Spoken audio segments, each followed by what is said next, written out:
The other urgently breaking news I just found out, DeMeco Ryans, defensive coordinator for the 49ers, is going to the Houston Texans. Hold the applause. I don't like it. Oh, you don't like it? I don't like it. Can we say congratulations first? Hey. 6-year deal. Congrats on the bag. Yeah. We got to read the rest of the Congrats on the bag. Congrats on the bag, Meco. Meco, literally like a big brother to me, former teammate of myself, former teammate of LeSean McCoy. He was a linebacker in Philly, so when I was there, a young pup, trying to figure out how to learn and who to learn from, me and DeMeco had several conversations about life, about faith, about ball, an incredible human being. Congrats on the 6-year deal, DeMeco. That means it's a lot of money. Here's why I don't like it. Uh-oh. The Texans hired David Culley 2 years ago. From Andy Reid's tree.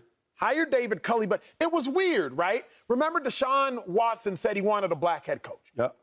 Next thing you know, they hired David Culley. Wide receivers coach for the Ravens, if I'm not mistaken, at the time. Kind of an odd hire. What made it even more odd, they fired him after 1 year. Yeah. Cut to, okay, we got to figure out who to hire. Where are we going to go? Oh, we got a defensive coordinator on staff. I believe that's who Lovie Smith was. Again, we're doing this all off top of our head because we got the breaking news during the course of breaking news. So I apologize if I'm wrong. Okay, we got to find somebody. Hire Lovie Smith, defensive coordinator. Okay. He gets fired after 1 year. DeMeco Ryans is going to a team with a completely empty cupboard. Yeah. You don't have a quarterback. You don't have the #1 overall pick because you won the last game of the season. You needed to lose. So they had the 2 or 3? You got second overall pick. Okay. You got a really good running back. And you don't have any real, stars on defense. No, they don't. No galvanizers. Even when the Texans were mediocre, you still had a J.J. Watt to hang your hat on. Okay. Even when the Texans were mediocre, we still had a Whitney Merciless to hang your hat on in his prime. You still have some guys. I don't like it, Shady, because not all money's good money. Okay. All money, but it ain't all good money. Not all head coaching jobs are good coaching jobs. Talk to me about how you feel about DeMeco going to Houston. I like the move. And you see, it's a 6-year deal. Yeah. So first of all, he was a big hire. Everybody wanted DeMeco Ryans. True. He was hottest thing on the market. Well, probably him and Sean Payton. Mm-hmm. But my thing is this. When he goes in that meeting, that's the first thing he's going to say. Listen, I see that you hired your last 2 coaches. They were black coaches. Thank you. But you fired them after 1 year. If I take this job, how would that change? Because listen, it's an interview that y'all want me. Mm-hmm. So now I'm going to tell you what I want. That's why I gave him a 6-year deal. So I think in 6 years, he can turn that thing around. DeMeco, listen, you've been a teammate of DeMeco Ryans. So have I. There's no better player that motivates his guys than DeMeco Ryans. He plays defense, I play offense. Why am I talking to you before the game? He would get me so hyped up, right? And so when I see the success he has with the 49ers, I'm not surprised. He puts that type of work in. I love the move. I love the hire. You're in a soft let me not say that. Their division's not that good. Manageable. Right? Yeah, it's manageable. Right? It's one of the weaker divisions. It's one of the weaker divisions. All right, I can say that thing. See, OG gonna let me know that. Anyway, it's one of the weaker divisions in football, so you have time to grow. I do think that DeMeco Ryans in 3 years, he gonna put some players together, draft some guys, make some trades, and the way he comes off, I think building that type of chemistry, building that type of camaraderie with the guys in the locker room. Yeah. They might put something together. I'm glad you mentioned the picks. They have the Cleveland Browns' first-round pick over the next 2 years, if I am not mistaken. Cleveland? Yeah, the Texans, the Browns. I don't think they're going to be winning anytime soon.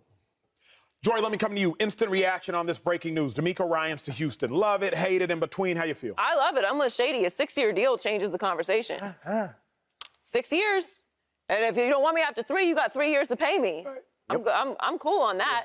Anything less than that would have been a bad choice. But DeMeco knows what he's doing, and he's absolutely right. You're going to fire a coach year after year? All right, you're going to have to tag some extra years on there if I'm coming, because I can go anywhere. Yeah. He was the top candidate outside of Sean Payton this year. He's got the #1 defense in the league. He's obviously a culture guy. That's his reputation.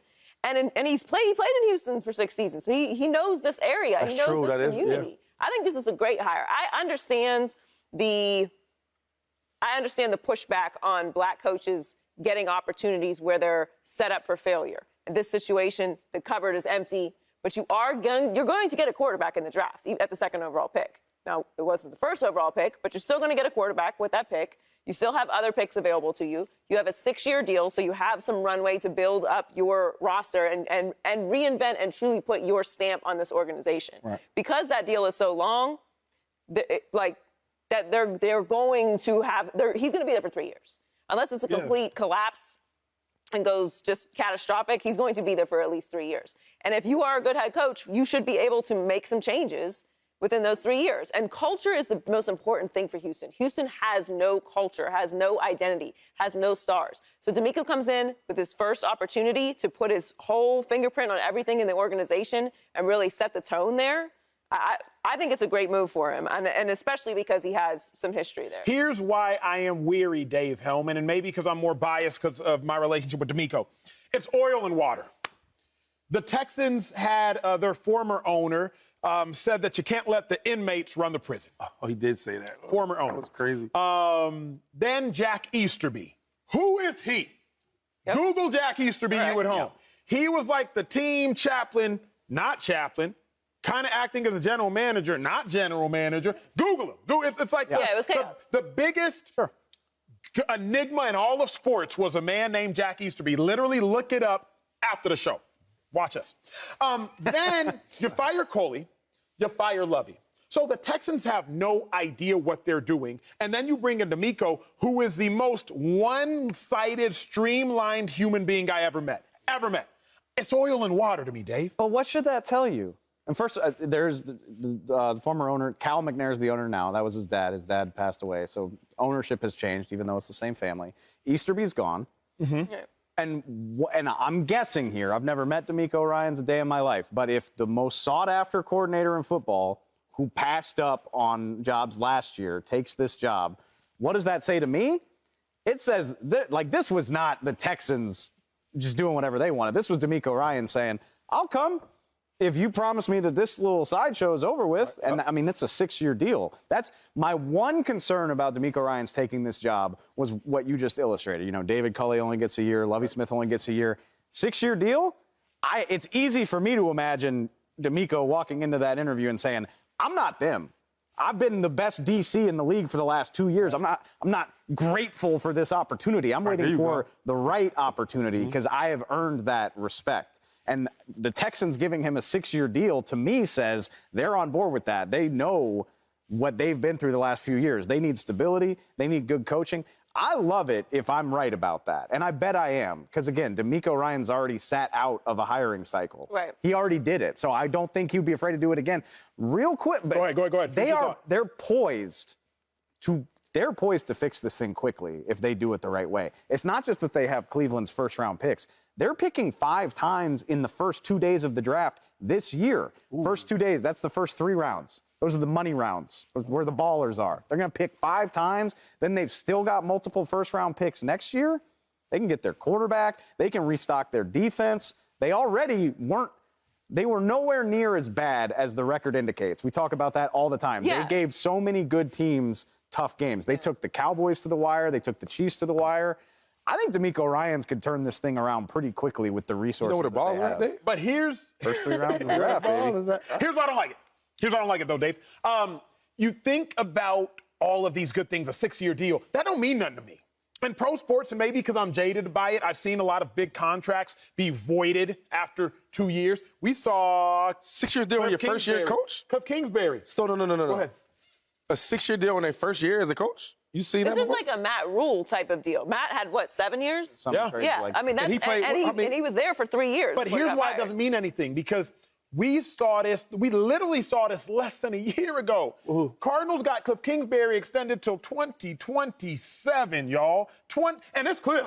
This 42-year-old. I'm saying your first contract. You're talking about extension. Yeah. Your first year, we give you the keys. When you have a new coach, they give you the keys. Mm-hmm. Chip Kelly was the best example. Yep.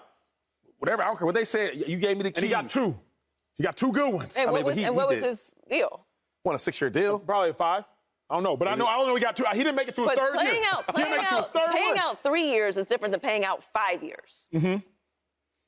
They have to pay him for 6 years, regardless of what happens. And that's guaranteed money. Signed. There you go. Signature, whatever, however they do it, 6 years of payment is happening. And that's a lot of money, especially to pay someone not to coach after you are already probably paying other people. So you've been paying 2 coaches then. I'm not going to say it's a good move based on that. But to Dave's point, and you two know him personally, he seems like a serious person. Yes, he is. This was his choice. he could have chosen a lot of options. He had options. He had options last year. So I'm going to trust a place that he obviously knows, played there for 6 years. He has experience in that city. They are a team that needs a full rebuild anyway. They bring in a guy who's a culture guy, who has a resume, has experience in the city and in that organization, and all of those picks. And he was a dog. DeMeco beast. Not to mention, I believe he was defensive rookie of the year coming out of Alabama. He'll play his highlights in Okay, there. let me say this real quick because we do have to go to commercial. Let me think about this. Okay, the NFL teams that made the playoffs this year, the Seahawks, Pete Carroll, OG, defensive-minded coach. But then you got the Niners, Shanahan, offensive-minded. Brandon Staley, he almost got fired, defensive-minded. Then you got Doug Peterson, offensive-minded. Dolphins, Mike McDaniel, offensive-minded. Sean McDermott, defensive-minded. You got Brian Dable, offensive-minded. You got Kevin O'Connell, offensive-minded. You have Harbaugh, and then you have Zach Taylor, offensive-minded, plus Andy Reid, et cetera. Offensive-minded coaches are in right now, Dave Helman. Like they are, I believe it was David Tepper, the owner of the Panthers, said he wanted an offensive-minded head coach because of the way the rules are right now. Offensive-minded head coaches are in. Last year's Super Bowl, I believe it was offensive mind, offensive mind. Last three was last three Super Bowls. Offensive minds, they're in right now. I don't even know who I want to come to this, but Dave, I'm going to you because I always go to you with my off the top of my head football questions. How do you feel about it, knowing that it's really offensive-minded head coaches that are winning?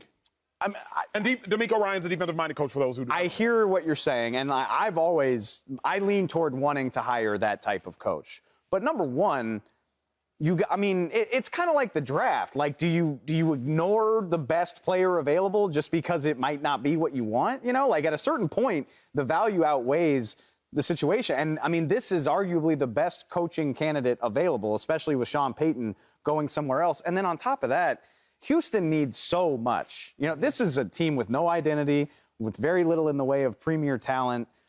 They need a guy that can just come in and like mold and inspire a locker room. I think it's a great hire just based on what I know from watching his teams play and from watching y'all talk about him. A roster full of young players that don't know how to win, I would imagine, would feed off of this guy tremendously. And if he makes a good offensive coordinator hire. Yeah, I mean, I think it comes down to the offensive coordinator hire when you have a defensive coach. I think defensive coaches can still have success in this league, but they have to have a strong offensive coordinator, which I think he will hire. I would imagine. Yeah, I don't buy too much into that. Because, like, even like the good offensive teams, like the Niners, right? Their best point is defense. The Eagles. I love the Eagles, but their best point is defense. And these offensive coaches, head coaches. So I don't buy too much into that. I like it. Subscribe here to get the latest from Speak and go watch a few segments from our other shows on FS1.